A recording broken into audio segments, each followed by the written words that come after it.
Choisir d'être heureux. Rien que cette petite phrase, elle peut agacer. C'est comme si on disait, si t'es pas heureux, c'est ta faute en fait. Alors, évidemment, si je dis choisir d'être heureux, c'est pas faire semblant que tout va bien déjà. C'est pas ignorer les problèmes, les peurs, ce qui va pas dans sa vie.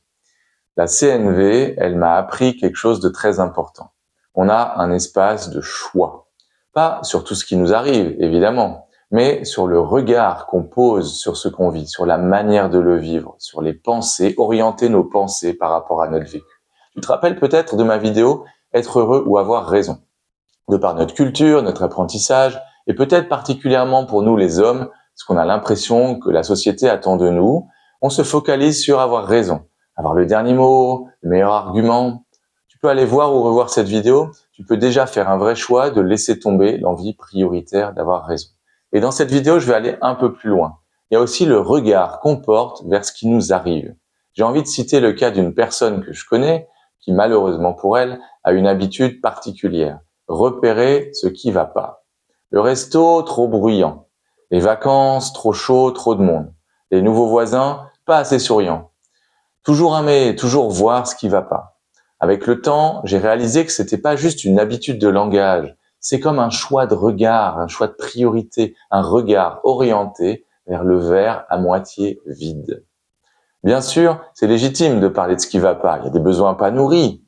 Et en même temps, l'élan, c'est important. La joie de vivre, c'est important. L'équilibre entre ce qui pourrait aller mieux et ce qui va déjà bien, ce qui est déjà beau.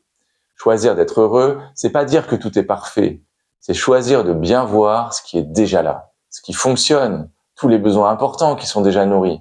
Parce que l'être humain, sinon, il peut s'habituer à ce qu'il a déjà, le prendre comme un acquis, ne plus vraiment le voir, oublier de le célébrer, et même oublier qu'il pourrait le perdre.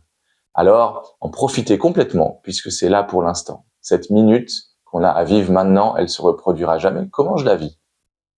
Et j'ai encore envie d'enfoncer le clou un tout petit peu plus avec ma vidéo « Aimer le chemin ».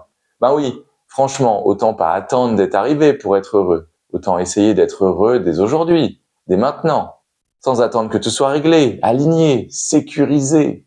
Je te propose de t'entraîner à t'extasier, vraiment, sur le fait d'être en vie, sur un rayon de soleil, sur un rire, sur un moment de connexion, sur l'amour quand il est là, même imparfait. Choisir de nourrir avant tout la part de toi qui voit le verre à moitié plein. Un choix répété, encore, de là où tu poses ton regard.